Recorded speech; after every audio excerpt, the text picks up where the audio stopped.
Fala, meus amores, como é que vocês estão?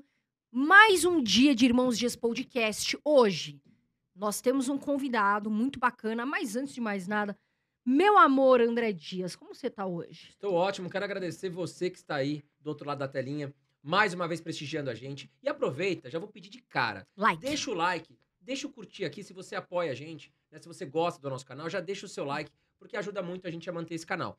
Se você sai aqui do vídeo, não deixa o like apertado, o que acontece é que o YouTube entende que você não gosta dos nossos episódios e aí para de passar conteúdos e cortes interessantes para você. Então aperta o botãozinho aqui embaixo, não custa nada. Nós estamos aqui com o Leonardo Siqueira, ele que é economista e tem mais de 180 mil seguidores no Instagram. E eu sei que esse rapaz aqui, quando ele posta algo, é tipo 1000 pessoas comentando. Absurdo. Leonardo, obrigado. E saiba que nós Economista vamos te colocar na pela... parede. Tem que falar que ele é economista pela GV. Exatamente, tem que dar Leonardo, nome. ele, Fazer ó... propaganda pra GV também. É, pra GV também. Hein? Pro Leonardo, né? Porque ser economista lá da GV não é fácil não, viu, E vamos colocar ele na parede, né, Leonardo? Tá pronto? Tô pronto, claro. Tamo pronto. Obrigado aí pelo convite.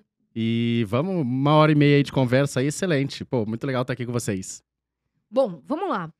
Léo, primeiro de tudo, a gente tá falando muito de política, e muita Sim. gente fala, mas o que é ser conservador, ser liberal? O pessoal confunde muito isso. Eu mesma, às vezes, vou estudar, vou ler pra entender. O que é ser conservador e ser liberal? Certo.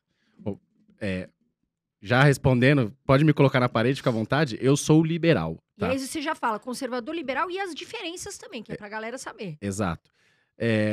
Principalmente nos costumes, liberal é o cara que respeita mais as liberdades individuais. Então você tem direito de tomar suas decisões que você quiser. Em relação à comida, pode ser até drogas, essas coisas. E opções sexuais, óbvio. E o conservador não. Ele tende a achar que você deve se comportar de algumas maneiras. Então, por exemplo, um liberal ele vai ser a favor de liberar as drogas, por exemplo, né? E o conservador não, vai falar as drogas fazem mal, a gente tem que proibir. Um liberal vai ser a favor do casamento gay, por exemplo, né? Um conservador não, pode falar assim, eu acho que existe homem e mulher, eu não acho que tem que ter casamento gay, né? Então, eu sou liberal, por quê? Primeiro porque eu quero tomar as decisões da minha vida, não quero que ninguém fique falando... Porque é muito legal você ser conservador com a vida dos outros, né? Mas quando os outros são conservador com a sua vida, você não gosta, né? Então eu sou liberal por quê? Porque eu quero que eu possa tomar... Eu sei que eu posso tomar as melhores decisões para mim, não precisa o governo ou um outro grupo ficar falando, e eu respeito isso também dos outros. Então os outros podem decidir o que é melhor para a vida deles.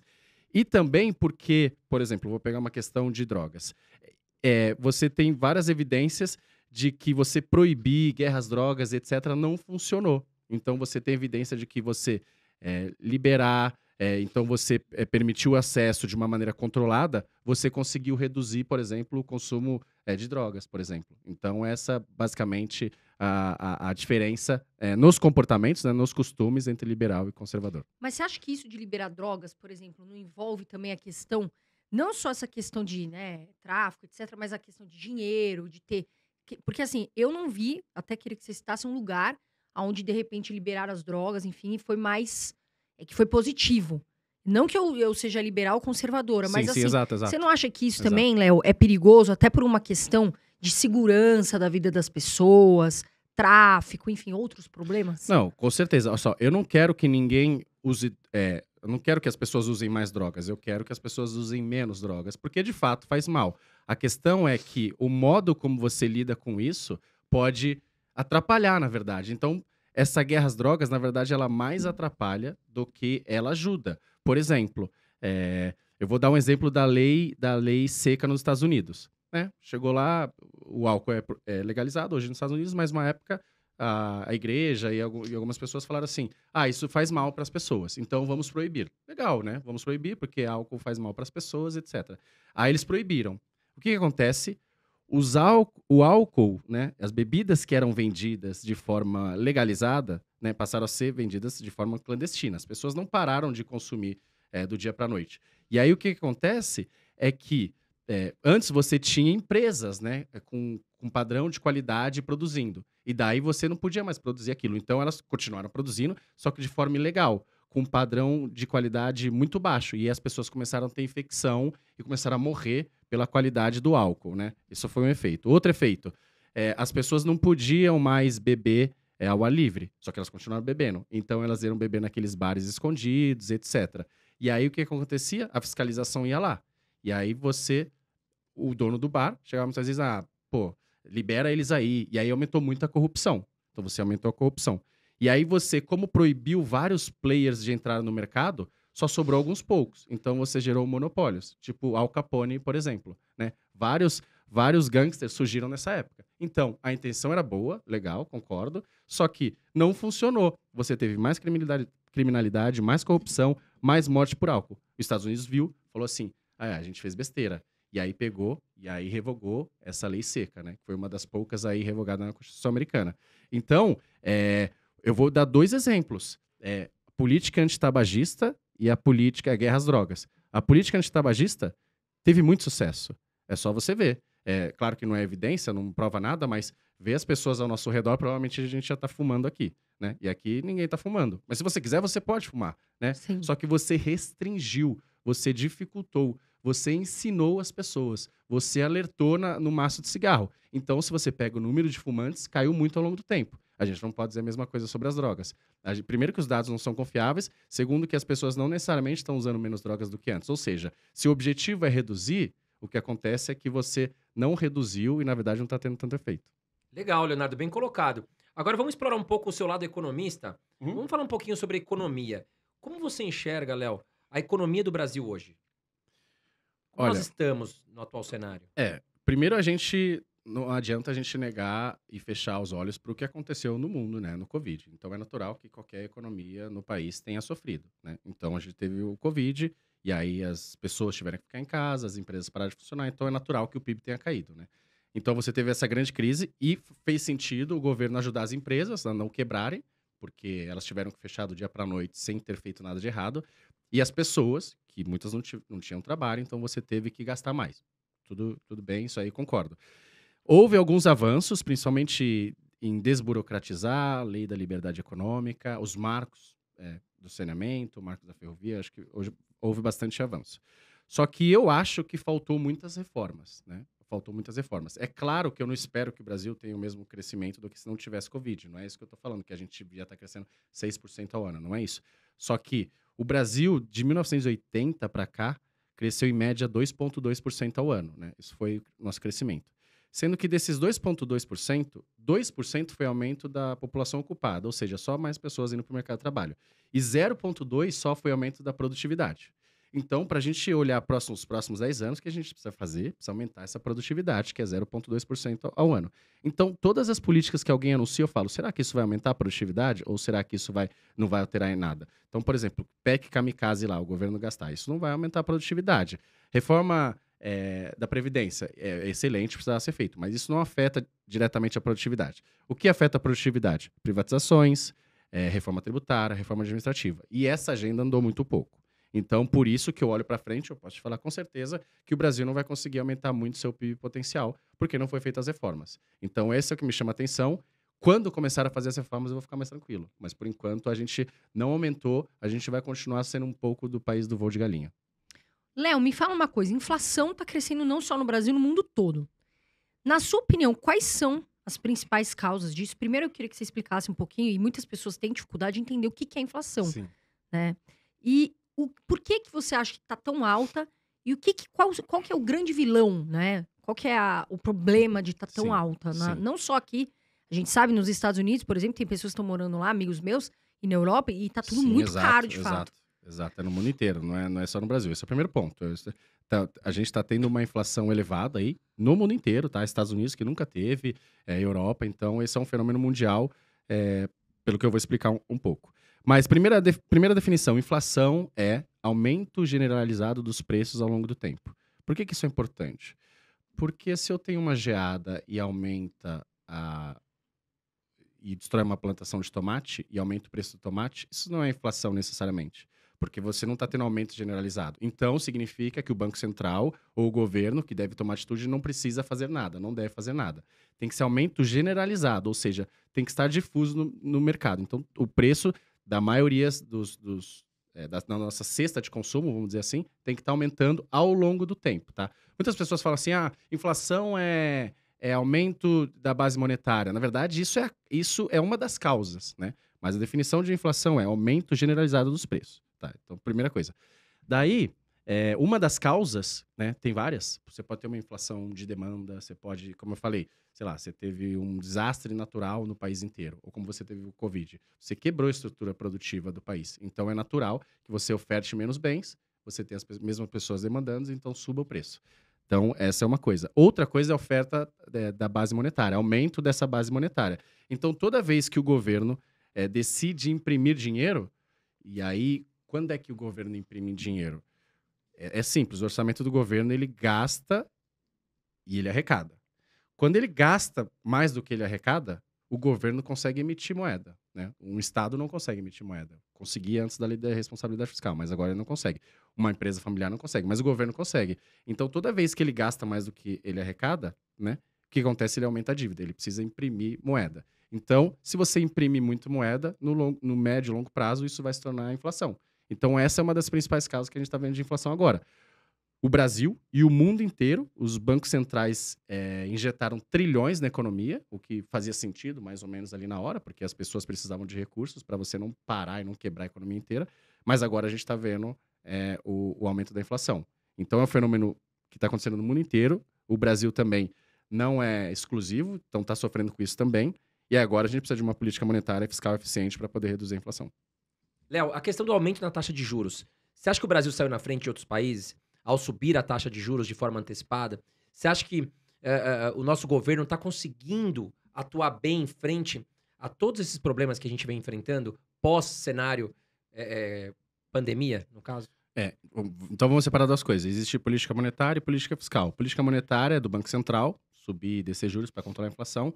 Política fiscal é o governo gastando mais ou menos, né? Arrecadando mais ou gastando mais, que aí ele faz aumentando ou reduzindo o tributo, investindo ou gastando mais em alguns programas, tá? Política monetária do Banco Central, o Banco Central é independente. Passou o Banco Central independente recentemente. Isso é excelente. Por quê? Porque existe um trade-off, né, entre inflação e desemprego, né, que é o chamado da curva de Phillips, que se você... para você reduzir o desemprego, você pode incorrer em mais inflação. Isso acontece. E daí os governos, obviamente, sempre vão tender a ter uma inflação maior. Para quê? Para ter um desemprego menor. Por quê? Porque a população vai gostar e aí a chance de ele ser reeleito é maior. E o que acontece é que com o Banco Central independente, você blinda ele de pressões políticas. Então o Banco Central fala assim, o meu papel, pelo menos no Brasil, em alguns países mudam, o meu papel é manter o poder de compra da moeda, né? Porque alguns bancos centrais têm mandato dual, que eles chamam, né? Eles podem querer se preocupar com o nível de emprego. O do Brasil, não. Não é que ele não está preocupado com o nível de emprego, mas o principal mandato dele é manter o poder de compra. Então, se tem inflação, eles não vão ter interferência política, e isso é um baita avanço que teve, e a gente tem visto isso. A gente não tem visto interferência política. E no governo da Dilma Rousseff, a gente via, era o Tombini, o presidente do Banco Central, chamava ele até de Pombini, né? Porque o Pombini o símbolo é o dovish, né? Quando tem uma política monetária que você afrouxa os juros e tal, para poder ter mais crescimento, foi isso que aconteceu. Mas agora não, a gente vê um Banco Central crível que está preocupado com a inflação. Então, acho que isso é excelente. Sempre tem uma discussão, será que a gente não baixou os juros demais? Lá foi a 2%, será que não baixou de menos? Mas eu acho que a condução da política monetária está sendo excelente. E tem a política fiscal, que estamos em ano de eleição dia 2 de outubro, e eu não vou colocar isso na conta só do Bolsonaro, eu vou colocar na conta de todos os políticos praticamente. Por quê? Porque eles querem ser reeleitos. Então, se tem algum efeito, uma causa, a gente vê depois, porque primeiro a gente precisa ser reeleito. Então, aquela PEC Kamikaze foi um exemplo disso. A gente precisa ajudar as pessoas, a gente precisa cuidar dos mais pobres, existe uma crise. Só que a forma como foi feita foi muito mal desenhado. Você deu dinheiro para taxista, você deu dinheiro para motorista de Uber, e mais do que com um cara que vive com menos de um salário mínimo. Né? Isso vai gerar uma inflação também. Exato, porque se você... No curto prazo pode ajudar a economia, mas no longo prazo a gente vai ter dificuldade para controlar essa inflação. E você acha que a gente vai parar nos 13,75 que o mercado está falando? 13,25? 13,75? Vai depender o que acontecer, né? De novo, assim, a gente precisa reduzir a inflação, porque a nossa inflação está acima da meta. A gente, nos últimos 12 meses, aí, beirando 11%, a gente tem que reduzir para a meta aí cerca dos 3%. O que acontece? Aí o Banco Central sobe os juros. Se o governo chega e reduz os gastos, o Banco Central não precisa aumentar tanto os juros, porque ele está enxugando a economia. Agora, se o governo chega e não vamos gastar muito mais do que já está esperado, então o Banco Central fala, pô, eu vou ter que aumentar mais os juros ainda. Então vai depender disso. Se a gente tiver mais algumas medidas eleitoreiras de gastos, e aí então o Banco Central vai ter que aumentar os juros, né? É isso. Ô, Léo, me fala uma coisa. Você veio de uma... a sua história, você veio meio que da quebrada, né? Sim, minha camiseta da Zona Leste. Eu falo da quebrada, um beijo pro pessoal da Zona Leste também, viu, gente? A galera acompanha bastante a gente aqui. Sim. Mas Zona Leste nem tudo é quebrada, né? Não, Tem nem uns- tudo. Não, Tatuapé não é quebrada. não, Moca não é Cada quebrada. edifício, ó. Exato. Tem ali a Anália Franco, Exato, né? não, ali não é quebrada. Não foi de lá que eu vim. Né? Agora, ô Léo, me fala uma coisa. Você que veio da quebrada mesmo, você acha que é essencial, que tem que ter o Bolsa Família, o Auxílio Brasil, enfim? Exato. Eu vim lá perto de Itaquera, natural, vim em Patriarca. Eu cresci lá. Foi recentemente que eu vim pra cá. Esse é o Leonardo de 5 anos pra cá. Tem todo o Leonardo antes lá da Zona Leste. Por isso que eu gosto de usar essa camiseta. Mas sim, eu acho que tem que ter. Eu acho que tem que ter. Como eu falei, eu sou um cara liberal, pró-mercado e que acredito no poder dos mercados como forma de combate à pobreza. Mas eu acho que existe... a nossa função, e principalmente dos governos, é dar menos subsídios das empresas e cuidar mais das pessoas, né? Então, isso aí é uma política liberal. Bolsa Família é uma ideia mais ou menos do Milton Friedman, que é o imposto de renda negativo, que é um dos maiores liberais aí expoentes, né? Então, eu acho que sim. O governo tem que fazer poucas coisas, não tem que se meter em muita coisa. E uma das coisas que ele tem que fazer é cuidar das pessoas mais simples, mais pobres, quanto antes melhor, porque se você investe numa criança pobre na primeira infância, na educação básica, essa criança tem uma chance muito grande de prosperar na vida. Agora, quando você investe muito tarde, a pessoa já não sabe ler, não sabe escrever, não vai conseguir aprender as ferramentas para um bom trabalho. Então, quanto antes, melhor. Então, eu sou super a favor dessas políticas focalizadas em quem precisa. Léo, e falando sobre congelamento de preços, Sim. a gente viu isso recentemente acontecer em alguns países vizinhos aqui. E algumas pessoas defendem a ideia. Poxa, mas a inflação está descontrolada, por que não congela os preços? Eu queria que você, como economista, falasse um pouco, para quem não entende sobre isso, o porquê que essa teoria não funciona. Exato. Bom, ela foi testada já no mundo inteiro várias vezes e tá claro que não funciona. Algumas pessoas que insistem no erro ainda. Eu vou dar um exemplo, por exemplo, no Covid, né? O que aconteceu no Covid? Todo mundo ficou em casa. E uma das maneiras de evitar a contaminação era passar álcool, né? E aí você tinha muito mais gente demandando do dia para noite, uma oferta menor, e aí o preço do álcool disparou. Aí você tem duas formas de pensar. Nossa, o álcool está caro, vamos controlar o preço. Você tem uma forma mais liberal para o mercado, que é o que eu acredito. Não, vamos deixar o preço subir. Por quê? Porque o preço ele é o mensageiro da economia. Ele é o que vai dizer se a oferta está muito alta, porque o preço está muito baixo, ou se o preço está muito alto, significa que estão demandando mais daquele produto, né? E aí, olha o que o mensageiro ele vai dizer para as pessoas e para os produtores aquilo que está acontecendo. Então, no Covid, por exemplo, subiu o álcool lá, por exemplo, de 5 para 20 reais. O que ele está dizendo para as pessoas? Olha só, você precisa economizar álcool, porque está caro. Então, vamos ser racional no uso. As pessoas fazem o quê? Consomem menos. O que ele está dizendo para as empresas? Olha, seu produto que era rentável, agora está mais rentável ainda. Você pode produzir mais ainda. E aí o cara vai lá e aumenta a produção. E foi exatamente isso que fez. As pessoas foram mais eficientes no uso e as empresas produziram mais. O que aconteceu? O preço volta a cair. Agora, vamos olhar o mundo se você não tivesse isso. Se falasse assim, não, vamos limitar o preço então, R$5, essa é a visão dicotômica de um mundo de jogo de soma zero, os empresários são gananciosos, coitados dos trabalhadores. Então, vamos limitar o lucro dos empresários. Não pode passar de 5. O que acontece? As pessoas vão reduzir menos? Não. Porque não está passando a mensagem de que você deve reduzir. As empresas vão produzir mais? Também não. Por quê? Porque é a mesma rentabilidade de antes. E outra, se tem inflação e outros preços estão subindo, até pressiona as margens da pessoa.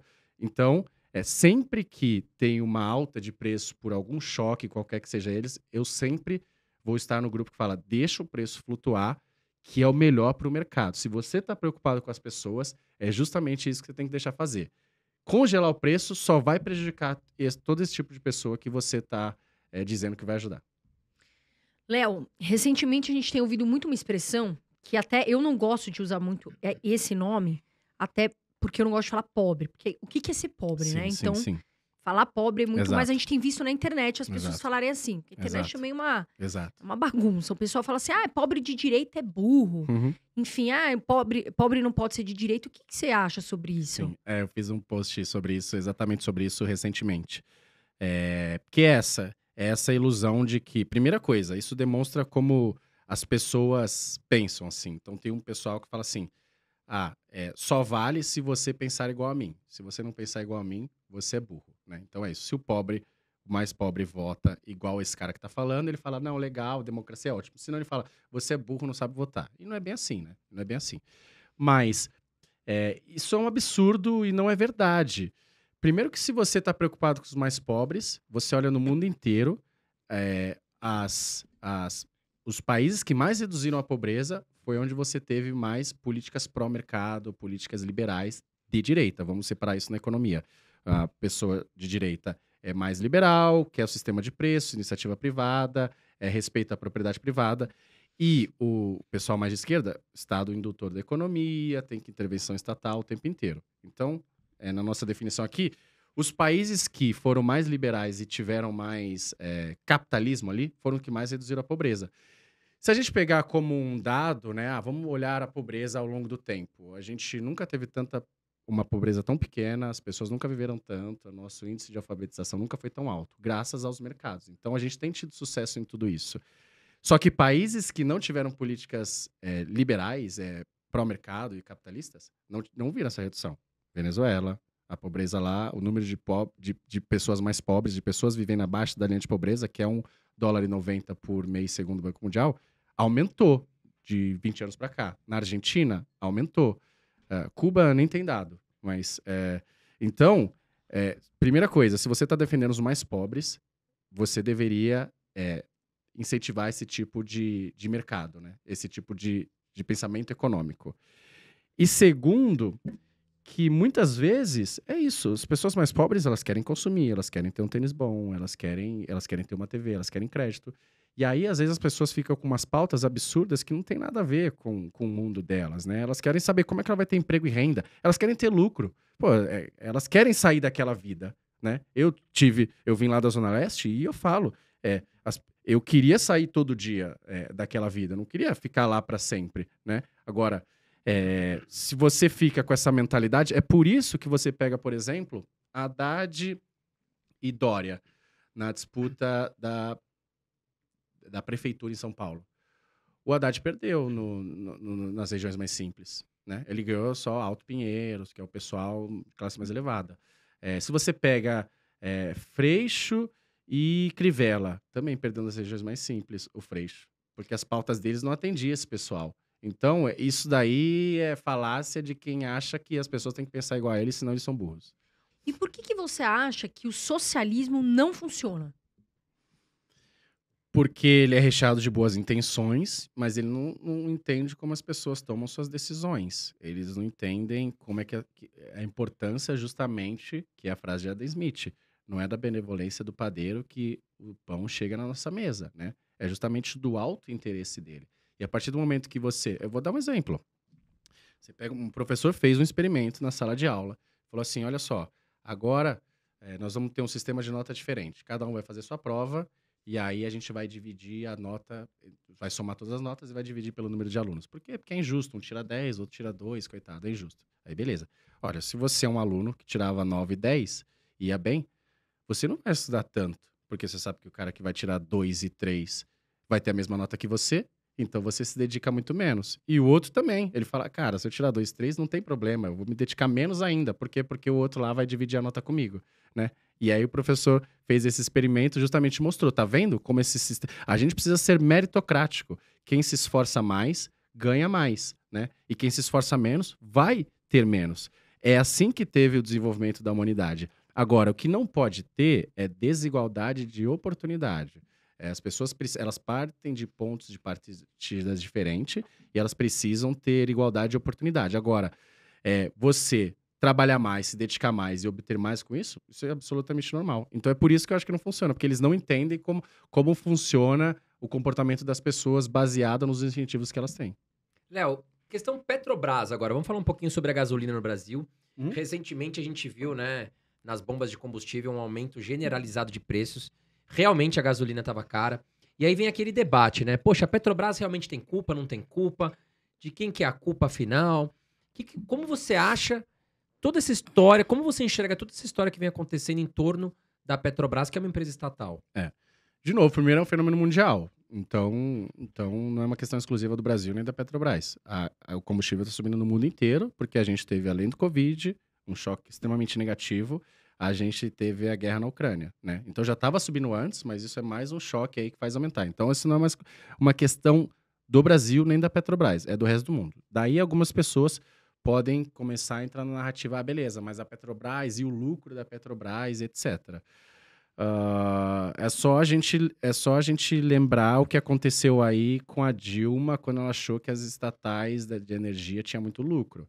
Você limita, de novo, a intenção é boa, ninguém quer coisa cara. Eu não quero. Quando a gente vai abastecer lá, você fala, caramba, tá caro mesmo. A gente não quer, mas de novo, vamos lembrar do mensageiro na economia, né? Eu vou te falar, greve dos caminhoneiros, quando teve com o Temer. O que aconteceu? Você teve greve dos caminhoneiros, os combustíveis não chegavam, e aí o combustível disparou. De novo, o mensageiro está dizendo, olha só, você que ia usar o carro a qualquer custo, não usa mais. Usa uma bicicleta, talvez. Pega uma carona. E aí você reduz um pouco a demanda. E os produtores, olha, podem produzir mais, etc. Ali era uma questão de logística, então talvez não ia dar tanto resultado, mas para quê? Se você está disposto a ir na casa do seu amigo, que você ia naturalmente, você vai evitar fazer isso. Mas se você precisa fazer uma cirurgia de coração lá em Barretos, por exemplo, ainda vai existir. Por quê? Porque ficou caro. Agora, se você não deixa o preço flutuar, o que acontece é que ia acabar em 2 dias, né? Então tem que deixar o mensageiro agir sempre. Da questão da Petrobras, de novo, é um fenômeno mundial. Tem essa questão dos lucros. Vamos lembrar que a Petrobras é a empresa mais foi a empresa mais endividada do mundo, né? Então você pode estar tendo um lucro ali, mas ela tem uma dívida enorme, né? E eu acho que qualquer intervenção você vai prejudicar. Agora, o que talvez eu seja a favor? O preço da Petrobras, ele era atualizado periodicamente. Ele passou a ser atualizado diariamente. E as pessoas não gostam de volatilidade de preço. É como você ir no McDonald's, e aí um dia o Big Mac tá 20, no outro tá 22, porque o alface subiu, e aí depois tá 18, porque o alface caiu. A gente não gosta dessa volatilidade. Imagina, você vai pagar o aluguel lá, aí um dia é 20 mil... Você não consegue se programar para nada, né? Exato. Então, uma previsibilidade pode ser que, olhando o que as pessoas gostem e tal, faça sentido com que seja mais estável. Ou seja, reduzir a volatilidade. Agora, reduzir o nível, não. Por quê? Porque nisso você nunca vai possibilitar a pessoa ter um carro a álcool, ou os donos das usinas produzirem mais álcool, ou energia, um carro elétrico. E aí, quando você deixa o preço flutuar, o mercado automaticamente vai se ajustar para as pessoas utilizarem novos tipos. Por exemplo, como eu falei, ou bicicleta, que não gasta combustível, ou carro elétrico, ou carro a álcool. Então, deixar o mensageiro é super importante, porque a boa intenção vai trazer mais consequências negativas do que positivas. Faz sentido a gente pensar isso até na energia, né? As pessoas vêm cada vez mais utilizando energia solar como uma forma de economizar. Então, até mais sustentável, renovável. Faz muito sentido o que você falou. A energia está muito cara. Exato. As pessoas começam a buscar uma outra alternativa de colocar nas suas casas uma fonte de energia. Exato. Né? Agora, gerador. Se você quer ver o exemplo o oposto, é a Venezuela. O combustível lá é super barato. Você não encontra. Mas não tem... Esse é o ponto. Não encontra. Exatamente. Por quê? Porque não deixou o preço flutuar. Aí todo mundo usa de qualquer jeito e tal. O que adianta? É barato e não encontra escassez. Exato. Quanto à privatização, né? Muitas pessoas defendem a privatização, acham que vai melhorar tanto a economia do Brasil, como até as empresas mesmo, né? E a gente viu agora recentemente que o Banco do Brasil está dando lucro, Petrobras, Correios. Você é a favor de privatização ou não? Mantém com o governo essas empresas? Sou a favor de privatização, ponto. Daí vamos explicar por quê. Já respondendo direto. Primeiro que o Estado não tem que fazer tudo. É isso, eu gosto da frase do Romeu Zema, que o Estado muitas vezes é como um pato. Ele tenta nadar, tenta voar, tenta correr e não consegue fazer nenhum dos 3 bem, né? Então, eu vou dar um exemplo da telefonia. A telefonia era estatal, 1990. Demorava 5 anos e, sei lá, devia custar o equivalente hoje a 60, 70 mil reais um telefone. Você foi lá e privatizou. as pessoas te ligam, você não quer o número? R$ 5 o chip. É tão simples quanto isso, né? Então, olha o que a iniciativa privada trouxe. Então, eu sou super a favor da privatização. Aí você pode perguntar, essa é uma pergunta boa, né? Ah, mas e se a empresa tá dando lucro? Legal. Na iniciativa privada, ela tá dando lucro mais ainda. Até porque eu gosto da frase, por exemplo, do Rockefeller. O melhor negócio do mundo é uma empresa de petróleo bem gerida. E o segundo melhor negócio do mundo é uma empresa de petróleo mal gerida. Então, eu posso te dizer que a Petrobras é uma empresa de petróleo mal gerida. Então, se ela estivesse na mão do Estado, Correios, Banco do Brasil, ia gerar... Se eu estou preocupado com emprego, renda e serviço para a população, ela ia gerar mais emprego, ela ia gerar mais renda e ia atender mais ainda a população. Por isso que eu sou a favor de deixar a iniciativa privada fazer isso, porque ela tem os incentivos corretos. A empresa estatal é cabide de emprego, elas vão tomar decisões políticas, elas não vão pensar na empresa como um todo, e aí isso é o começo do fim. Então, sou a favor total da privatização. Ô, Léo, me fala uma coisa. Essa questão da redução do ICMS, você acha que isso foi benéfico? Então, eu acho que foi uma medida populista. De novo, assim, eu repito 15 vezes. Redução de imposto sem reduzir gasto é populismo. Redução de imposto sem reduzir gasto é populismo. Por quê? Porque você está reduzindo imposto. Mas se não reduzir o gasto, o que você vai fazer? Você vai ter que cobrir isso daí. O que vai acontecer? Dívida. Dívida vai aumentar os juros lá na frente e inflação. Então, legal. Atendeu as pessoas, né? As pessoas gostaram, né? Eu vou lá e abasteço e gosto, né? O combustível estava 8 e depois vai estar 5. Mas daqui 3 meses, a gente vai estar reclamando que a inflação está alta por causa desse tipo de coisa. Só que ela é um pouquinho ali em cada produto, então talvez você não consiga fazer esse link direto. Mas a gente, economista, o pessoal que estuda, sabe? É isso que vai acontecer. Então, a redução do ICMS foi uma medida populista. E eu vou dar outro exemplo. Se você é a favor da educação, do investimento nas universidades, você devia ser contra isso. Por quê? Porque 9,57% do ICMS vai para as universidades públicas. É esse o orçamento que a USP, Unesp, Unicamp, em São Paulo, por exemplo, recebe para custear suas atividades. Aí chega o governo e fala, agora eu vou reduzir. O que acontece? Menos recurso para isso. Para quê? Para eu estar subsidiando a Land Rover de um milionário. É isso que está acontecendo. Eu estou dando menos dinheiro para educação e subsidiando lá o Porsche Cayenne do banqueiro, porque esse cara também está pagando mais barato. Tá? Então, é simples assim.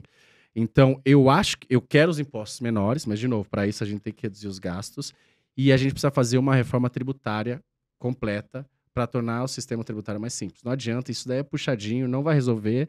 Voltando naquela questão lá que eu falei de produtividade, não vai alterar em nada a produtividade. Daqui 4 meses a gente vai estar pagando a conta.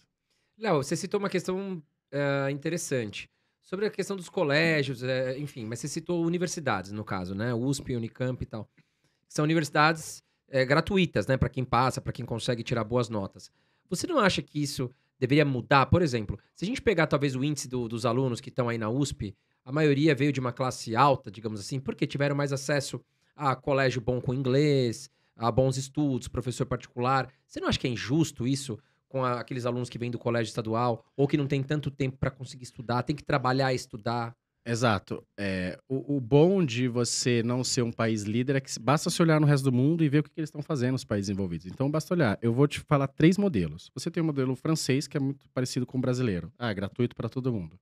Gratuito entre muitas aspas, porque aquilo tem custo e vem dos impostos das pessoas. E o que acontece geralmente é que quem entra nas faculdades aqui no Brasil, né, públicas, que são instituições excelentes, é quem teve ensino básico bom. Quem teve ensino básico bom, as pessoas mais ricas. O mais pobre, ele vai para a escola pública, que é o ensino básico ruim, e aí, se ele fizer faculdade, se ele fizer, porque muitos não fazem, ele vai para o ensino superior privado, que na média é bem pior do que o público. Tá? Então, é essa desigualdade que a gente está gerando. Aí você tem o modelo dos Estados Unidos. Todo mundo paga, né? Todo mundo paga lá e tal. E se você não tem dinheiro, você consegue alguma bolsa. Mas todo mundo paga. Você tem o modelo ali da Inglaterra, né? Que as pessoas não pagam. Na verdade, elas pagam, mas quem não tem consegue uma bolsa. E você pode pagar ele ao longo do ano. Beleza. O Brasil, esse modelo, como eu falei, gera muita desigualdade, né? Você tem muita gente com dinheiro das classes mais altas que poderiam estar pagando e não pagam, né? E esse dinheiro, e ela tá estudando, ela tá sendo financiada por uma massa de miseráveis. A frase é forte, mas é exatamente isso. Por quê?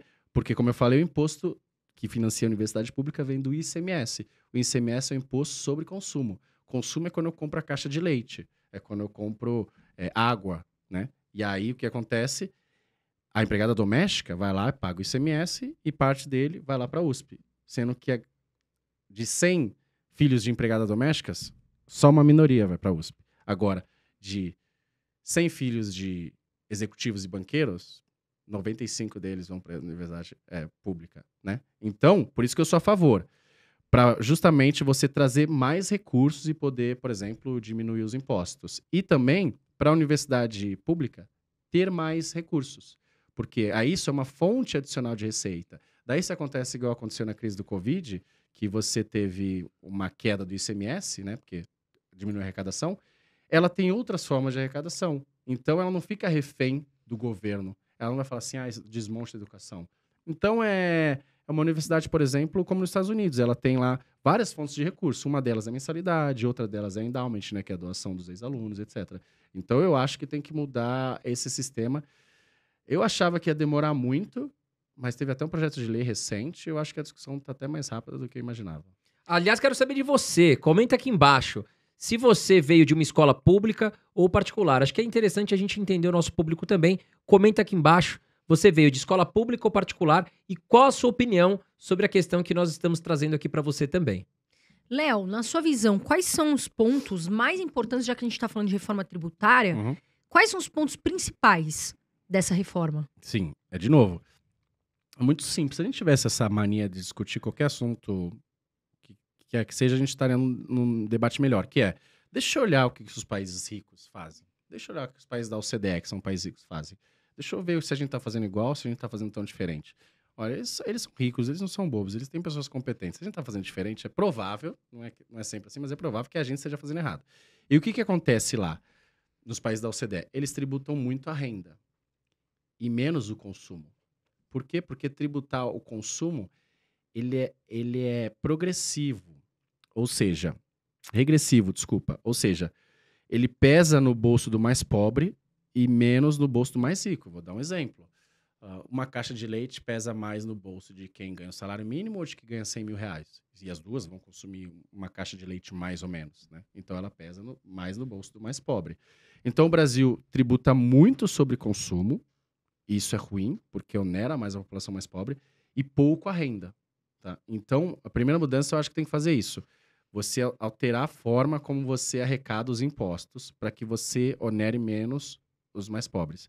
E a outra é isso, a gente tem muito imposto cumulativo. Né? Eu sei esses detalhes mais ou menos, porque, por coincidência, eu faço doutorado em economia no INSPER e minha tese é sobre complexidade tributária, tal, como isso afeta o crescimento econômico. E a gente usa muito imposto sobre consumo, imposto cumulativo, enquanto que no resto do mundo você tem o famoso imposto sobre valor agregado, né? O IVA, que olha, cada etapa de produção, o que você adicionar de valor, você vai ser tributado só isso. O imposto cumulativo eu pago imposto aqui, e aí quem está ao final da cadeia paga muito imposto. Imposto sobre imposto, sobre imposto, sobre imposto. Então, se um produto passa por muitas etapas, ele tem muito imposto cumulativo. Isso dá uma série de distorções na economia, deixa as empresas menos produtivas. Então é isso, acho que a gente tem que tributar mais da maneira como o mundo tributa, os países mais ricos, e também ter o imposto sobre valor agregado. Isso daí tem que ser para ontem. Também estou otimista, eu acho que em algum momento, não tão tarde, vai acontecer. Apesar do Lula ter falado recentemente que o Brasil não precisa de reforma tributária, porque é muito complexo. Né? E é justamente por isso que a gente precisa. Léo, e quanto a regalias da toga, que sempre gera muito comentário, Exato. sempre gera muita divergência aí entre as pessoas, qual que é a sua opinião sobre os privilégios dos juízes, né? E por que isso precisa mudar? Bom, primeiro que cada privilégio que você dá para um grupo é uma oportunidade que você tira de alguém que realmente precisa. Então, por isso que eu acho que isso tem que mudar de uma maneira direta. É isso. O que acontece? Primeiro que muitas pessoas acreditam que desenvolvimento econômico é você dar benesses para grupos específicos. Então vou dar uma benesse para esse grupo, vou dar uma benesse para outro grupo, etc. E quem vai ganhar essas benesses? Quem faz mais lobby, quem se organiza melhor. Então o judiciário tem muita benesse. Os militares, do quais eu fiz parte, têm várias benesses, né? E o pobre? Esse aí não tem tanto. Por quê? Porque ele não consegue organizar. E é o que eu uso sempre a hashtag pobre não faz lobby. Porque ele não consegue. O cara do Uber, ele tá desorganizado. A empregada doméstica não tem nem tempo de fazer lobby. E aí o que acontece? A inflação muito alta, precisamos corrigir. Uma juíza pediu 40% de aumento, de 39 mil reais, falou, eu quero 40% de aumento. Por quê? Porque a inflação no período foi 40% de aumento. Vê quanto foi o salário da empregada doméstica. Pega lá, que você consegue medir esses dados. Não aumentou. O salário, aliás, até ficou abaixo da inflação. E aí você tá dando, beleza, a justificativa dela é ótima, então eu vou dar para esse grupo e os mais pobres, não tem? Então eu acho que precisa tratar o judiciário, principalmente a elite do judiciário, igual o resto da iniciativa privada. Férias 60 dias? Não tem condição. O que acontece muito, por exemplo, o cara faz uma besteira, aí o prêmio dele, ou a punição dele, é ser levado para aposentadoria compulsória ganhando salário integral. Isso não existe na iniciativa privada. Então a gente tem que colocar as mesmas regras deles para a iniciativa privada. Porque, de novo, cada oportunidade que você está dando para esse cara, se o orçamento do governo é limitado, é um recurso a menos para quem precisa de hospital, saúde e segurança. Mas você acha que isso pode mudar, Léo? Você tem confiança que isso é possível? Não, eu acho que sim. Eu acho que já mudou bastante. Acho que tem várias regalias que existiam e não existe mais. Por exemplo, uma delas é aposentadoria integral para funcionário público. Existia, agora já não existe mais. Por quê? Porque o trabalhador da iniciativa privada, que vai no INSS, ele não tem essa aposentadoria integral. Então, por que o outro tem? Né? Então, isso já mudou. Eu acho que tem muito mais coisa para mudar, por isso que a reforma administrativa é importante, para justamente corrigir essas distorções. Por exemplo, a pessoa sabe que ela não quer demitida. Imagina você contratar um funcionário e você saber que vai ter que ficar com ele por 40 anos. Que é o que acontece muito hoje em dia, né? A pessoa fala, eu tô naquela empresa e tem mudado. Eu nunca vou ser demitida. Nunca na questão pública é muito verdadeiro. Sim. Mas aí a pessoa realmente, ela tá, entre aspas, encostada ali num salário e ela fica ali, né? Ela fala, não vai ter reforma, não vai ter nenhum tipo de reforma, não vai me prejudicar, né, Léo? Exato. E fala, pra que eu vou trabalhar mais, né? Porque se eu sei que eu vou ganhar o mesmo tanto. E na iniciativa privada, de novo, são os incentivos. Você fala, se eu me dedicar mais, eu vou ganhar mais. Se eu me dedicar menos, eu vou ganhar menos. Então, eu quero me dedicar mais. Se seu salário tá dado ali, se você for, se você não for, se você produzir mais, pra que você vai se dedicar tanto, né? Então, os incentivos são ruins. Precisa mudar os incentivos. Léo, e essa questão de piso salarial para enfermeiros? O que você acha disso? Também, em geral, é isso. Quem gosta de economia de mercado, liberal e etc., vai ser contra esses pisos. Por quê? Vou dar um exemplo do salário mínimo, tá? Primeiro que tem evidência de que um nível de salário mínimo talvez seja ideal para reduzir a barganha de fato que existe entre patrão e empregado. Um nível talvez seja ideal. Mas quanto mais melhor, não. Por quê? Imagine que você é dentista e aí você tem 10 pessoas lá. E aí o piso, todo mundo ganha um salário mínimo, R$1.000, né? Então você tem 10 lá, R$1.000 cada um, 10 mil seu custo. Aí chega lá o governo e fala assim, eu acho que eles ganham muito pouco e tal, você tem que pagar 3 mil para eles. Fala, beleza, só que eu não tenho mais R$30.000. Eu tenho, sei lá, R$12.000. Então o que eu vou ter que fazer? Vou demitir alguns. E geralmente quem você demite? Os menos produtivos, claro. Você vai ficar com os melhores. Quem são os menos produtivos? Geralmente os menos escolarizados. Né? Ou seja, geralmente os mais pobres. Então, quando você coloca um piso irreal, ou aumenta o salário acima da produtividade, que é o que acontece, você vai prejudicar justamente os mais pobres. Você não vai ajudar. Então, nessa questão dos enfermeiros, é óbvio que eu quero que eles ganhem bem. É óbvio que eu acho que eles têm que ter aumentos. Não é isso. Eu estou preocupado com eles, né? Isso que muita gente faz. Você é contra? Não, eu sou a favor. Só que eu estou dizendo que a sua solução vai prejudicar a vida deles. Por quê? Porque você aumenta bastante o piso e aí um hospital vai ter que... Não tem mais o mesmo orçamento. Então vai ter que demitir várias pessoas. Vão demitir os menos produtivos, né? Ou vai ter que contratar outras pessoas. Vou dar um exemplo. Engenheiro. O piso de salário o piso de engenheiro é alto. 5, 7 mil, não lembro exatamente agora. E o que acontece? Várias empresas contratam o cara como analista. Por quê? Porque se contratar como engenheiro, você tem que pegar o piso. E aí, o próprio cara fala assim, me contrata como analista. Porque, eu não tenho trabalho, eu prefiro ganhar menos do que isso, porque eu não tenho experiência nem nada. Então, essas boas intenções, elas estão cheias de consequências não intencionais. E daí a gente sempre mostra, olha, essa é a consequência não intencional da sua boa intenção. Então você tem que estar sempre pensando um passo à frente e daí você consegue explicar para as pessoas. E aí, sempre que tem alguma medida dessa, se você aprende a raciocinar dessa forma, você já fala, legal, achei legal a intenção, mas eu sei que vai acontecer isso, isso, isso, por isso eu não sou a favor. Legal, Léo. E nós vimos aí nas suas redes sociais, Léo, sobre o bombom sonho de valsa. Sim. E você citou, né, a questão do problema gigante que traz isso para a legislação brasileira. Explica um pouquinho pra gente.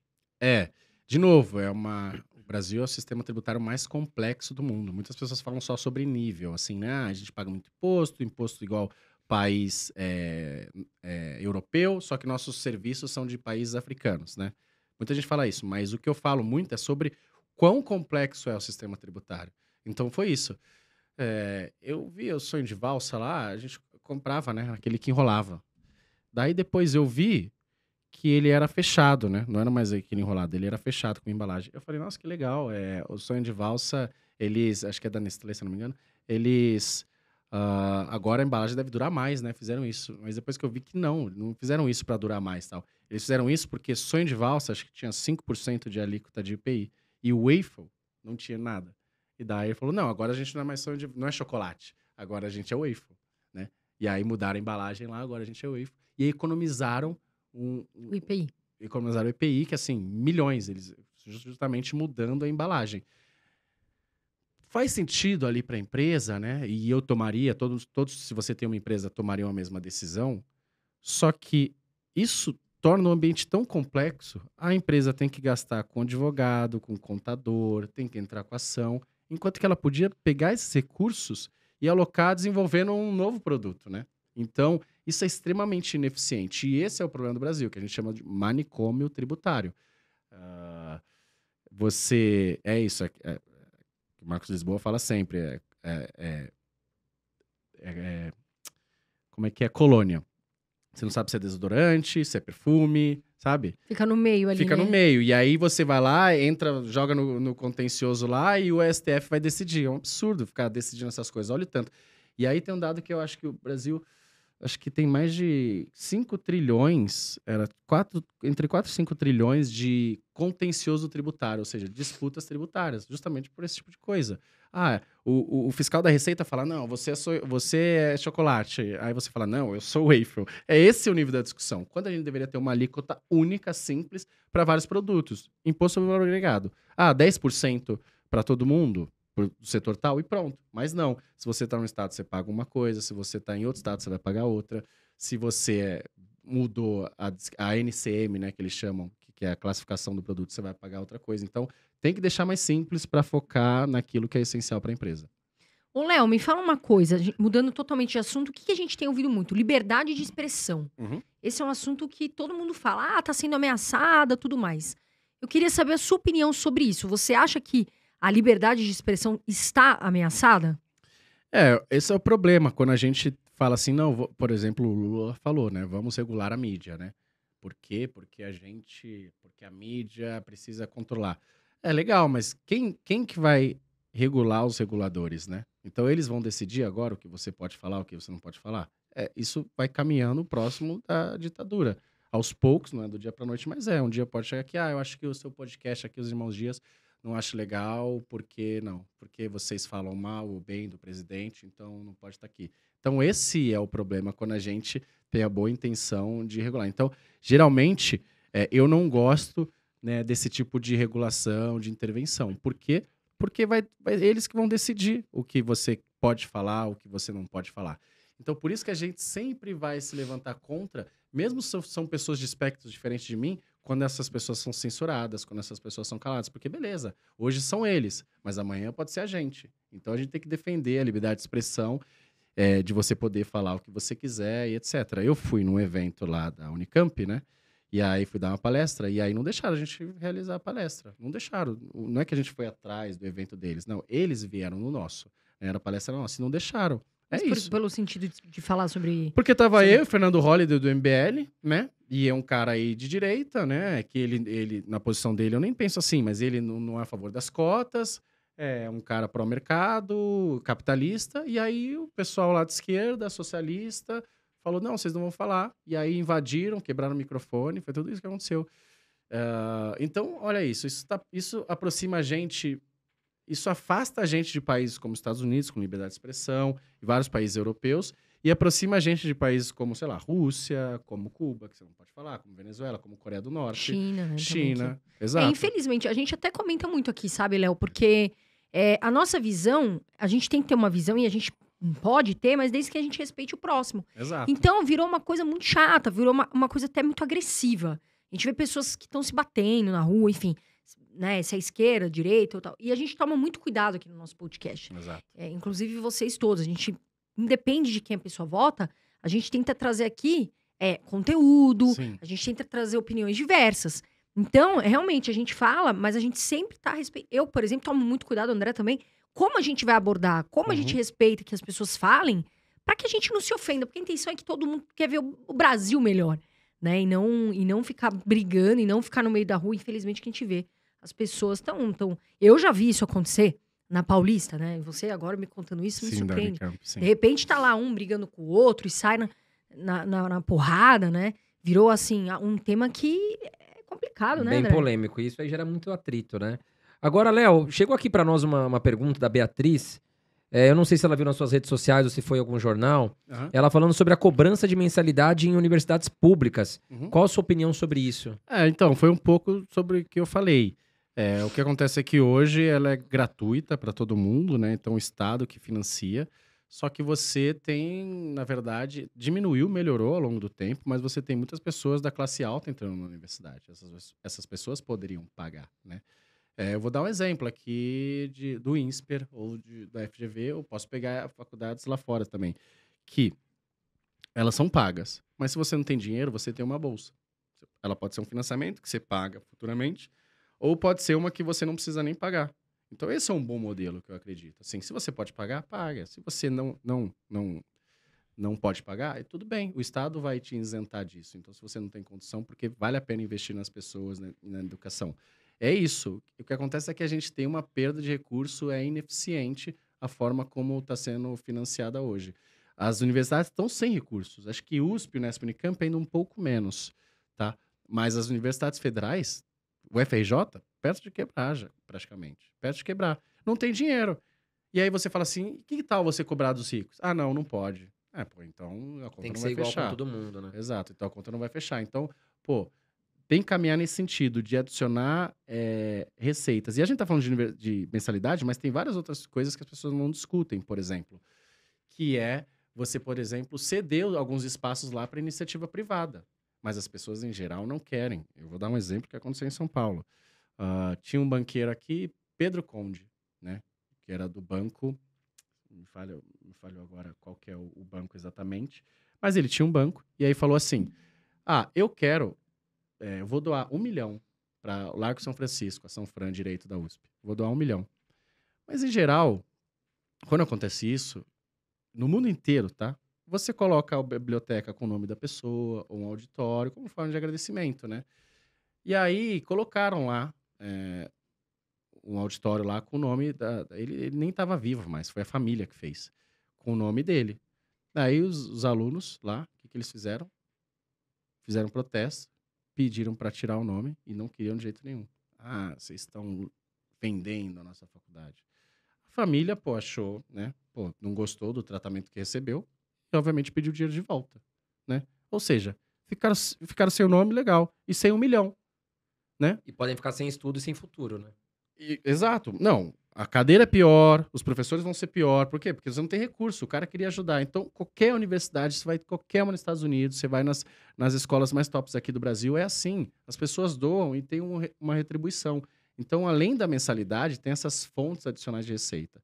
As escolas e universidades que vão nesse caminho estão bem melhores do que as que estão contra esse caminho. Ô, Léo, agora falando um pouco da Argentina. Uhum. Falando um pouco da Argentina, que infelizmente tá passando por essa situação toda. A Argentina proibiu, né? Primeiro ela congelou os preços e proibiu as demissões. Quais são os maiores erros que tá acontecendo de fato lá na economia? Sim. Teve um tweet de alguém que falou assim, como é bom ter um presidente, quando o Fernandes, né? Fernando Fernandes, ele proibiu demissão e congelou os preços. E aí, né, a gente que conhece mais fala, Deixa o tempo que eles vão ver. O Banco Central argentino aumentou essa semana em 8 pontos percentuais a taxa de juros. Imagina se aumentar 8 pontos percentuais, sair de 10 para 18. Estou dizendo, se fosse no caso do Brasil, mais ou menos. É muita coisa, é muita coisa. Por quê? Porque a inflação lá está num nível absurdo. Por quê? Porque a Argentina, a frase é, a Argentina é que se você voltar lá depois de um mês, tá tudo diferente, e depois de 20 anos tá tudo igual, né? Ou seja, as coisas mudam, mas eles continuam na crise e nada evolui, né? O Gustavo Franco fala isso daí. E justamente por isso, porque eles pegaram o manual de economia e rasgaram, né? E falaram assim, vamos congelar preço, vamos evitar demissões. Por quê? Porque demissão é ruim, né? Então vamos evitar demissões. Mas o cara não pensa que a pessoa o empresário que não pode demitir, ele vai pensar 3 vezes antes de contratar. Se ele não pode demitir na crise, ele pensa antes de ele contratar, né? Então as contratações são muito devagar também. Gastam demais, subsídios, destruíram o setor aéreo, com a Aerolíneas Argentina fazendo tudo isso que a gente falou, de subsidiar. Já vocês não podem cobrar caro. O que acontece aqui, quem viaja de Aerolíneas Argentina sabe que a empresa é muito pior do que, por exemplo, sei lá, Latam, acho que tem a opção de ir para lá, né? Então é isso. Entraram no populismo e aí é o seguinte, eles já estão numa fase que é um dependente químico, que você é muito viciado naquilo, e aí se você precisa tirar o seu vício, você sofre. E você chega até a confundir, achar que você está melhor com a droga do que sem a droga. Por quê? Porque quando tira a droga, você é um usuário pesado, né? Sofre muito. Então é isso que tem acontecido com a Argentina. Quando um governo lá, que foi um pouco o Macri, não que tenha sido perfeito também, mas tentou liberar os preços administrados, tentou colocar algumas coisas de mercado, e obviamente não conseguiu várias coisas, as pessoas reclamaram. Porque ela fala assim, mas beleza, a Cristina Kirchner estava ruim, mas a energia, a gasolina com ela era 1.000 pesos, agora é 5.000 pesos, sei lá, né? Então, entrou já num nível que é muito difícil voltar. E é isso que a gente não pode deixar acontecer com o Brasil. É entrar nesse estado de que as pessoas vão achar que estão melhor com todos esses subsídios, etc., porque daí é difícil tirar. Isso que eu ia te perguntar, até ia falar do Brasil. Sim. Você acha que o Paulo Guedes vem conduzindo bem a questão da economia? Qual a sua opinião sobre o Paulo Guedes? Eu acho que, assim, ele veio conduzindo bem, mas o presidente Bolsonaro, ele não empurra várias agendas, e é importante. O Bolsonaro não empurra a privatização. As coisas acontecem, mas você não vê lá, temos que privatizar. Não, ele se esquiva um pouco. Muito porque ele foi militar a vida inteira. E eu posso dizer, porque eu tenho bastante proximidade, cabeça nacional desenvolvimentista. Ou seja, a gente precisa de grandes estatais, a gente precisa de grandes projetos. É assim porque a maioria dos militares pensam assim. E tá tudo bem.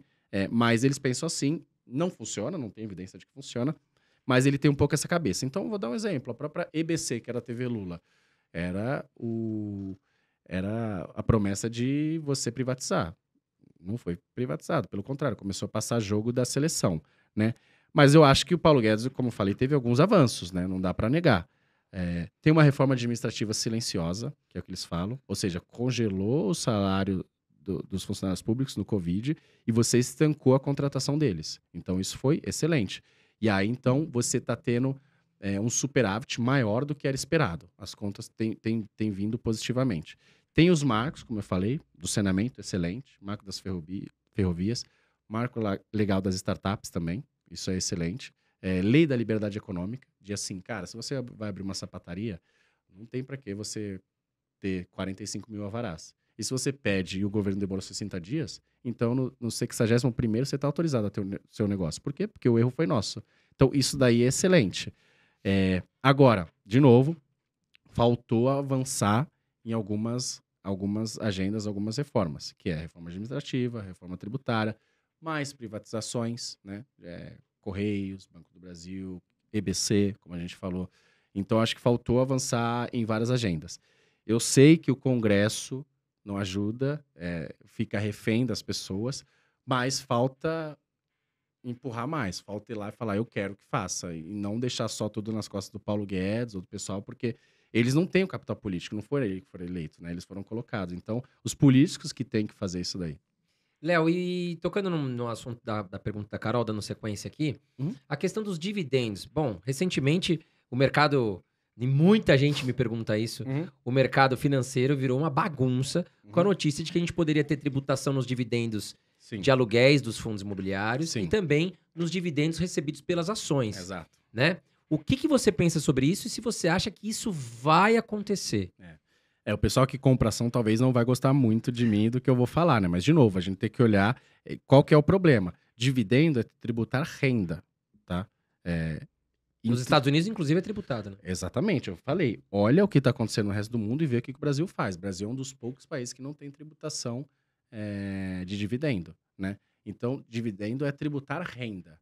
Então, o Brasil tributa pouco a renda e muito consumo. Então, para você reduzir a tributação do consumo, para a caixa de leite que o cara compra, para o aluguel que ele paga, ou para o carro que ele aluga, para ter menos impostos, né? Ele precisa, se o governo não reduzir os gastos são iguais, se ele reduz daqui para ter o equilíbrio fiscal, ele precisa aumentar de outro lugar, né? Então, eu sou a favor da tributação e, por exemplo, eu sou contra. Por que financiamento, por que o fundo imobiliário é isento? Eu sou contra. Ah, mas gera emprego e tal. Sim, mas o mercado também gera emprego, a padaria da esquina também gera emprego. Eles não têm essa isenção toda. Aliás, o comércio paga bastante imposto, né? Justamente por isso, porque você está pagando a meia entrada do cara. Então, e outra, olha só, olha a loucura que é. Renda variável, renda fixa. Se você ficar até 180 dias, né? Acho que é isso, é 22,5%. Depois vai para 20%, depois vai para 17%. Olha a complexidade que é. Absurdo. Aí você precisa fazer essas contas e tal. E aí, por que não coloca uma alíquota para todo mundo, né? Tal. Então, eu sou contra essas isenções. Eu acho que tem que ter tributação igual para todo mundo. Se a ação tem, por que o fundo imobiliário não tem? Né? Por quê? Porque você diminui a arrecadação e você está fazendo uma meia entrada nisso. Porque justamente quando a gente tiver um sistema tributário simples, igual para todo mundo, aí a gente consegue reduzir, né? Agora, se cada um tem uma regra específica, a gente volta naquilo. Quem é que vai ter a regra que favorece ele? Quem faz mais lobby, né? E aí quem não faz lobby não vai conseguir essa isenção. Então... Mas você acha que vai passar? Você acha que vai ser aprovada? O Paulo Guedes eu sei que é super a favor, né? Ele tentou de todas as formas, mas não conseguiu avançar. Sim, exato. Agora até a eleição não, porque, enfim... Senão vai perder voto de um lado. Exato, até explicar a situação pro outro lado é difícil. Exato. Né? É por isso que eu falei, tem que ser feita uma reforma tributária, que aí você torna o ambiente mais simples, vai gerar mais emprego, renda. Esses puxadinhos não vai resolver nada no curto prazo. Ô, Léo, me responde uma coisa. E cada um tem uma opinião. Eu escuto as pessoas falarem cada uma opinião. Você é a favor do cassino, da liberação de cassino? Nossa, com certeza absoluta. Que mal seria se a gente fosse Macau, né? Se a gente fosse Las Vegas. Com certeza absoluta. Por quê? Porque é isso. Primeiro que existe jogo de azar no Brasil. Só que o que a gente tem? Jogo do bicho, que é um negócio falido. Um monte de... Cassino clandestino. E cassino clandestino, as pessoas vão, né? Então, pô, isso não causa... Isso foi lá... Foi a esposa do general Dutra, eu acho que foi isso, na ditadura, que falou... E aí acabou com o cassino da Urca, que era excelente. Então, assim, de novo, é igual o antitabagismo lá. Vamos alertar, vamos... Não faz o menor sentido hoje em dia. Você... Tira emprego, tira investimento. Exato, olha só, de novo... Se a gente faz isso e eles pagam imposto, você vai ter as empresas querendo investir, você vai ter um monte de cassino, sei lá, o Bellagio fala, então vamos abrir um lá em São Paulo, pôr um lá em Balneário Camboriú. Tem lá Exato. Conrad. E aí vamos abrir lá em Balneário Camboriú. Daí é mais emprego, mais renda e mais imposto. Daí se você aumenta a arrecadação, a sua arrecadação melhora e você consegue reduzir impostos em outras coisas. Então, eu sou super a favor de já tem ter tanta cassino. coisa, loteria esportiva, um monte de coisa que é legalizada e também vicia. Né? Eu conheço casos aí de pessoa que gastava todo o salário em loteria esportiva. Exato. O cara que é viciado, ele tá indo lá agora, hoje à noite, escondido. Exatamente. Né? O importante é o que você falou, a educação que a gente leva, a maneira de conduzir as pessoas a terem decisões. Exato. Eu vou dar um exemplo, a gente pode beber álcool. Ninguém aqui bebeu a tarde inteira e tá aqui. Por quê? Porque você falou, cara, não é legal eu fazer isso, né? Não vai bem. Por quê? Porque, pô, o pessoal vai ver lá e não é legal. Então, a gente toma decisões inteligentes. Então, pô, o pessoal vai tomar decisões e falar, Não é legal ficar vindo aqui no cassino e apostar minha casa, né? E o cara que já tem essa tendência, provavelmente ele deve estar lá. Então eu sou super a favor de legalizar para gerar mais emprego, renda, ajudar as pessoas. Léo, você acha que os países nórdicos, eles são socialistas? Tem uma grande discussão nisso, né? Por quê? Porque a tributação lá é alta e eles fornecem muitos serviços do Estado, né? Acontece que esses países já foram bem capitalistas, né? Então, eles são responsáveis com as contas públicas, eles não fazem populismo. De novo, muitas vezes o economista, ele não está aqui para dizer necessariamente, olha, o Estado, o modelo de sociedade tem que ser assim. Eu estou aqui muito mais para dizer as restrições orçamentárias. Então, para falar assim, beleza, você quer dar subsídio lá, mas você reduziu o gasto? Não. Então, isso vai virar dívida, vai aumentar os juros e vai gerar inflação, né? Você quer gastar muito mais agora? Vamos dar bolsa para todo mundo, qualquer coisa aí. Olha, esse dinheiro vai sair da onde, né? Então, eu tô aqui para falar das restrições, né? Se você quer um Estado um pouco maior, ok, né? Tem dois modelos diferentes, França e Estados Unidos. França é universidade gratuita, hospital gratuito, tudo. Estados Unidos já é o oposto. Lá é um estado pequeno, em que as pessoas pagam por todo o serviço praticamente. A sociedade quer assim. O americano, em geral, ele quer assim, e o francês, em geral, ele quer daquele jeito. Se você falar assim, eu vou acabar com a universidade, ele vai falar, eu não quero. Mas que a gente precisa ter equilíbrio fiscal. Se a gente gasta muito mais do que arrecada, né? Então o Estado vai quebrar, né? Então, acho que você tem alguns países lá que tem um Estado grande, mas eles tenho certeza que a Suíça não está déficit atrás de déficit, atrás de déficit, atrás de déficit. Tenho certeza que... Eu vou dar um exemplo. Eu fiz mestrado na Europa e aí tinha um amigo meu suíço e lá, como a Suíça é um país pequeno, o nível de educação é alta, tudo é referendo, né? E aí teve 2 referendos lá que ele me falou. Um era da compra de caças, e aí a população votou. Vocês são a favor da gente que quer comprar mais caças, vocês querem? Eles falaram, não. Não, já tá ótimo os que tem aí, pô. Pra quê? Eu vou ter que pagar esse caça, então eu não quero manter esses daí. Então olha o nível. E o outro era a renda mínima universal. Era 3 mil euros, se eu não me engano, pra todo mundo. Daí eles falaram, cara, também não. Por quê? Porque a conta não tá fechando. De onde a gente vai tirar 3 mil euros agora pra todo mundo, né? Então é isso. Eles são bem responsáveis. É diferente do socialismo que você vê, que o cara não respeita o mercado, congela preço, gasta muito mais, tá? É ditadura, porque a gente sabe também que tem muitos Exato, governos exato. que infelizmente, são ditadores, né? Exato. Agora, ô Léo, falando um pouco da parte de economia, você investe aqui no Brasil, por exemplo, em ações? Vamos abrir a carteira do Léo. Eu tava com essa pergunta na cabeça. Sim, visto. Você investe em ações brasileiras, Sim. fundos imobiliários? Quais são 3 ações que você fala, putz, essa aqui vou levar...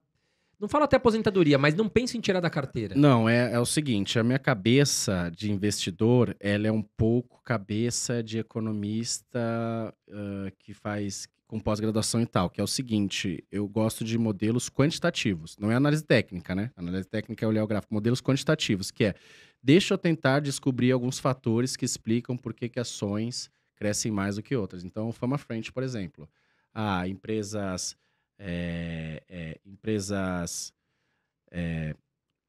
como é que é? Calma aí, corta, eu vou lembrar. Que é o high menos low. Tá. Não, então, minha cabeça é um pouco de economista, né? Eu gosto dos modelos que tentam olhar fatores, ou seja, quais empresas que tenham determinadas características crescem mais ou menos, superam mais ou menos o índice. Então é sempre assim, né? Compara com o índice, né? Se a gente tá falando de ações aqui, Ibov ou lá fora, S&P, e quais as classes de empresas. Então, por exemplo, empresas de tecnologia, elas por algum motivo têm algum prêmio de empresas normais, com uma volatilidade maior, claro. Então, uma das estratégias que eu utilizo é a chamada de Momentum, né? Que tem um paper muito bom que eu gosto, que chama Momentum, exatamente isso, que mostra que empresas que estão indo bem, elas vão tender a performar bem no meses seguintes. Então, se elas tiveram 12 meses de boa rentabilidade, elas vão tender a performar bem no mês seguinte. E as empresas que estão indo mal, elas vão tender a performar mal no mês seguinte. Aí as explicações são várias, mas isso é um fato que acontece. Então, o que acontece? Uma das estratégias dessa de momento, você vai lá, olha lá o retorno das ações nos últimos 12 meses e calcula do maior para o menor rendimento e você vai tender a comprar as 10 mais e vai vender as 10 mais. Isso é uma estratégia super conhecida, estratégia de momento quantitativa. E uma estratégia quantitativa é essa: você estabelece uma regra, e aí você olha, como você olha os preços, você olha o que aconteceu nessa regra no passado. Você faz testes de diferentes janelas do tempo. Por exemplo, você podia falar uma regra assim: eu acho que segunda-feira as ações sobem, porque as ações caem, porque as pessoas estão tristes, porque vão trabalhar a semana Acordaram inteira. mal-humorados. Exato. E sexta-feira é um dia que as ações sobem. Então eu vou comprar toda sexta e vou vender toda segunda. Pode ser uma estratégia dessa. Você vai lá, olha a série de tempo, fala, deixa eu ver o que aconteceu segunda e sexta. E aí você faz um teste de robustez, diferentes janelas de tempo, etc, para ver se funcionou e tal. Então tem várias estratégias. Uma outra americana que eu tinha visto que era legal, o cara falava que comprava ações de estatais em governos republicanos nos Estados Unidos. Por quê? Porque governos republicanos eles vão tender a liberar mais mercado. E fazia o oposto em governos democratas.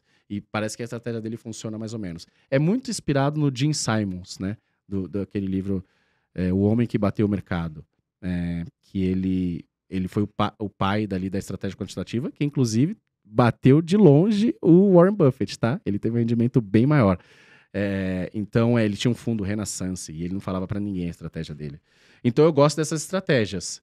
E uma delas é que eu uso Momento, que é justamente comprar as ações que melhor performaram nos últimos 12 meses. Então, por isso, se você me perguntar, e aí, essa é a diferença que eu falei. Às vezes o cara, matemático, essas coisas, ele não vai olhar o balanço das empresas, entendeu? Ele não é essa a estratégia dele. Ele faz modelos matemáticos para tentar prever os preços, né? exato. Ele não vai olhar muito ali os indicadores, Não vai. tá barato, tá caro, não. Ele vai olhar mesmo, vai tentar achar um cálculo matemático que explique a situação para ele e que faça sentido ele investir, né? Ele pode até olhar algum cálculo, vou pegar empresas com book value alto, por exemplo, né?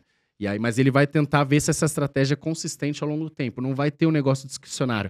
Eu gosto mais de Magalu do que Via Varejo por causa disso, entendeu? E essa estratégia de dividendos? As pessoas que vêm investindo hoje buscando retorno com dividendos. Boas pagadoras de dividendos. Você acha que faz sentido ou não? Então, ela tem só uma vantagem. Se você quer viver com aqueles dividendos de renda ali no curto prazo. Então, para você viver de dividendos, você tem que ter muito dinheiro investido. Mas imagina se você tenha muito dinheiro investido e aí os dividendos te dão uma renda lá de 10 mil, 20 mil. Aí faz sentido. Fundos imobiliários faz sentido nisso daí.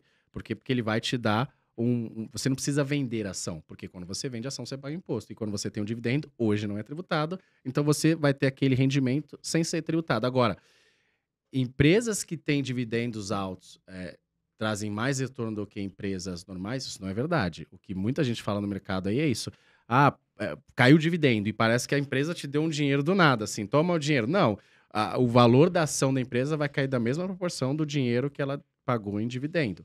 Agora, tem essa vantagem hoje em dia que justamente você pode viver com aquela renda, você pode todo mês ali pingar 10, 20, 5 mil reais, que seja, e aí você consumir esse dinheiro, você viver com esse dinheiro, né? E aí você não vai ter o trabalho de vender, você não precisa pagar imposto, e os dividendos também não vão ter imposto. Então, nesse sentido, vale a pena. Agora, achar que você teve um dinheiro inesperado e tal, que elas vão performar melhor só porque elas pagam alto dividendos, não. Aliás, tem uma das... Petrobras, por exemplo, né? A Petrobras está anunciando bons dividendos, foi o que você falou para mim, né? Ontem, André, que você me explicou. Que ela foi exatamente o que ele falou, né? Pagando bons dividendos, né? E aí, às vezes, o preço da ação vai cair, né? Vai cair no mesmo valor. Que a gente estava discutindo. Sai do caixa, né? Exatamente. O dividendo sai do caixa, então... E tem uma outra questão também, que geralmente quem paga bons dividendos são empresas maduras, que não têm tantas boas oportunidades de investimentos, que não têm um crescimento tão grande. Por exemplo, utilities, né? Empresa de energia, ela já tem mais ou menos ali tudo. Ela não vai crescer absurdamente. Agora, empresa de tecnologia quase não paga dividendo. E por quê? E tem gente que fala assim, eu não quero que ela me pague dividendo, porque eu quero que o dinheiro continue na mão do Jeff Bezos, por exemplo, ou do Mark Zuckerberg. Por quê? Porque ele vai alocar aquele capital de uma maneira melhor do que eu vou alocar. Então é isso, se você tem lucro ali, alguma coisa, você pode ou distribuir dividendo ou reinvestir na empresa. E muitas pessoas pode preferir falar, eu quero que ele reinvista na empresa, né? Por quê? Porque você vai investir para crescer mais. Então aí você vai ganhar não pelos dividendos, mas pela valorização da empresa, né? Exato. E muitas pessoas não entendem isso. Por exemplo, se você tem uma ação, vamos falar aqui, Petrobras, ela vale 3 bilhões de reais. Uhum. E ela decidiu que vai pagar 1 bilhão de reais em dividendos. Só que esse 1 bi, ele tá dentro dos 3 Exato. bi. A empresa vale 3 bi porque ela tem esse 1 bilhão dentro. Exato. A partir do momento que ela paga dividendos, vem pra cá 1 bilhão, sai daqui. Exato. Ou seja, a empresa passa a valer 2. Tem um Exato. ajuste na cotação. Exato. E é isso que as pessoas não entendem. Aí vem aquela pergunta. Ah, mas eu devo comprar agora a ação porque a empresa vai pagar bons dividendos? Não. Porque você vai comprar ela pela cotação atual, quando ela pagar o dividendo, vai ter um cair a ajuste na cotação. cotação dela. Exato. E ela vai cair um pouquinho, faz sentido. E aí foi o que o Léo falou. Tem pessoas que preferem que não receba o dividendos, porque preferem que, por exemplo, o Jeff Bezos continue com aquele dinheiro Sim. para fazer o que? A empresa aumentar. Só Sim. que tem empresas que já são tão grandes, Exato. tipo o Banco Itaú, ele não tem Exato. muito para onde crescer. Exato. E aí ele é obrigado a fazer pagamento de dividendos, até para que as pessoas queiram investir nele, né? Então, muita gente não entende esse cenário. Exato, porque vamos lembrar, quanto que vale uma empresa? É a dívida mais as ações dela, né? E o que ela tem no caixa ali. Então, dívida mais equity mais o que ela tem no caixa. Daí, se você tira uma parte do caixa, 1 bilhão, como você falou, a empresa vale menos agora, Exato. né? Então, a ação tem que cair proporcionalmente. Só que, por que as pessoas não conseguem associar isso? Por quê? Primeiro que ela não vai distribuir 1/3 do valor dela em dividendo, né? Então, Foi foi só um exemplo exemplo, hipotético, claro, exato. Geralmente é um valor pequeno e que você não consegue ver. E tem várias coisas acontecendo ao mesmo tempo. Ela pagou dividendo, então a ação deveria cair. Só que por algum motivo a Petrobras, o preço do petróleo subiu. E aí então a ação, por causa disso, subiu. E aí sobe um pouco ali, tira um pouquinho do que teria caído, aquele foi o movimento dela. Então você não consegue ver exatamente caiu tanto por causa daquilo, né? Então por isso que as pessoas não conseguem ver. Mas eu acho isso um bom tema para desmistificar, que muita gente fala isso, assim, investe as empresas que pagam bons dividendos, não necessariamente é melhor. Exatamente, legal, Léo. Agora nós temos um quadro aqui, Léo, Uhum. chama Ping Pong. Opa, Né? Nós vamos te fazer algumas perguntas e você tem que escolher a opção A ou B. tá bom. Então a Carol vai te fazer algumas perguntas e você, em poucas palavras, responde Beleza. a sua Vamos Tipo, ver. roxo ou amarelo? Aí você responde. Entendi, tá bom. Só um, viu? Porque aqui a gente só Ai. pode um. Entendi. Não pode falar, vou pensar, não. É um só. Entendi. Vamos lá. Conservadorismo ou liberalismo? Liberalismo, com certeza. Mais importante, reforma administrativa ou tributária? Essa é uma boa pergunta, hein? Eu iria com a tributária. Mas é difícil. Tempo. As duas são excelentes, as duas são necessárias. Reduz a inflação, reduzindo gastos públicos ou a taxa Selic? Reduzindo gastos públicos. Até porque deveria ser aumentar a taxa Selic, né? Para reduzir a inflação. Impostos sobre dividendos, sim ou não? Sim, porque é o que os países mais ricos fazem. Brasil será um país de primeiro mundo? Precisamos trabalhar para isso. Empreender ou investir na bolsa? Acho difícil também. Difícil. Acho que empreender e depois investir na bolsa. Privatiza a Petrobras, sim ou não? Com certeza. Bom, Léo, olha, gente, vou falar uma coisa pra vocês. Algo que eu acho muito bom nas pessoas é quando elas têm esse diálogo, né? Ou aqui, triálogo, nós estamos falando. Sim. Mas quando elas conseguem expor as opiniões delas e não impor. Sim. E eu acho que você faz isso muito bem, Léo. Você é sereno, toda a entrevista eu fiquei vendo, você coloca as suas opiniões de uma forma muito tranquila, né? De uma forma que não é um debate, assim, sabe? Com ofensas. E é muito legal. E eu aprendi muito aqui hoje, viu, André? Acho que foi um bate-papo muito legal, até pra trazer transparência de muitos assuntos que as pessoas, de repente, têm dúvidas, né? Sim, e eu quero fazer uma pergunta pra você, que é um ping-pong também rápido. Tá bom. Qual é o melhor time do Brasil? Eu sou corintiano. Ah, sou não. da Zona Leste, aí né? não, aí Não, não. aí é o seu time, Corinthians. Mas você acha que o Corinthians hoje é o melhor time do Brasil? Não, se eu te falasse atualmente, acho que Palmeiras. Aê! Palmeiras. Eu nem sabia que você era Eu palmeirense. sou São Paulino, cara, mas infelizmente eu acho que o Palmeiras também acho que Não, hoje é o eu melhor time do Brasil. gosto muito dessas coisas de gestão. Muito. E eu vejo o Palmeiras, ele algum tempo atrás, não sei se ainda era líder em todas as categorias. Não é só. Em todos os campeonatos que ele estava participando, o Palmeiras é líder. Ou seja, isso não é só o Abel, que eu acho um gênio. É gestão. É gestão, uma boa gestão, salário em dia, os incentivos corretos e tal. Leila. A Leila. Ô, Leila, Exato. vem um dia que a gente quer Queremos você no trazer a nosso Leila, já podcast. fizemos convite. Exato. E o Flamengo também, que eu acho que vem muito bem, né, Léo? Pelo menos, eu não sei as finanças, mas dizem que melhorou muito por lá a situação financeira do Não, Flamengo. tinha melhorado muito de um tempo pra cá, tinha melhorado muito. Agora não tá tão bem, mas melhorou muito de, sei lá, de 6 anos pros últimos 2, melhorou bastante. Agora é o seguinte, eu, Carol, sou suspeito porque eu sou palmeirense roxa. Uhum. E quando o Palmeiras perdeu do São Paulo, esse aqui ficou me ligando e nem atendi o telefone. Agora, gente, você que tá aí, tanto faz o time que você torce. Eu gosto de todo mundo, tá? Mas vamos assumir que o Palmeiras tá muito bem. A Leila, vem Aliás, aqui. já comenta aqui embaixo. Vamos saber o time que o pessoal torce. Comenta aqui embaixo qual é o time que vocês torcem também. Que time você aí, nós queremos saber, torce? Coloca aqui embaixo pra gente. Bom, vamos se despedir. Léo, aproveita e deixa suas redes, onde a pessoa pode te encontrar. É verdade. No Instagram, Leonardo Siqueira BR. E no Twitter, Léo Siqueira BR. Você tem YouTube? Te acha como... Não tenho, mas eu não alimento tanto. É mais essas duas. Twitter e Ainda terei. Mas Twitter, Devagar Instagram... e sempre. Exato. Tem TikTok também, Leonardo Siqueira BR, é isso. Essas 3. Legal, vamos deixar aqui embaixo também o link de onde você encontra o Léo, para você Isso. conhecer mais sobre a carreira, sobre as informações que ele traz no dia a dia, tá certo?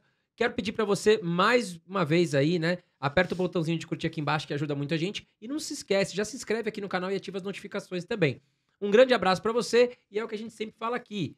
Invista bem, né? Cuide do seu dinheiro, porque fará diferença no seu futuro. Um grande abraço para você. Obrigada, pessoal, pela confiança de vocês. A gente fica muito, muito feliz que a gente possa trazer conteúdos para vocês e que vocês confiem no nosso trabalho. Isso motiva muito a gente a continuar sempre. Um beijo de luz, eu sempre falo. Voa Brasil e até o próximo vídeo.